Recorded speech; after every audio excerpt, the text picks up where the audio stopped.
ভক্তিমতী মায়েরা,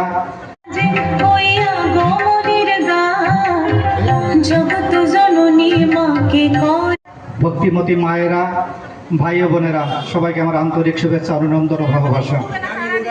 আজকে খুঁটি পূজা। খুঁটি পূজা মানে কি? খুঁটি পূজা আমরা কেন করি?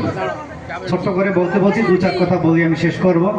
কারণ খুঁটি পূজা আমরা কেন করি, এই আগত আপনারা যদি শুনে অবাক হবেন কিনা জানি না। জগৎ জননী মাকে করে আহ্বান, জগৎ জননী মাকে করে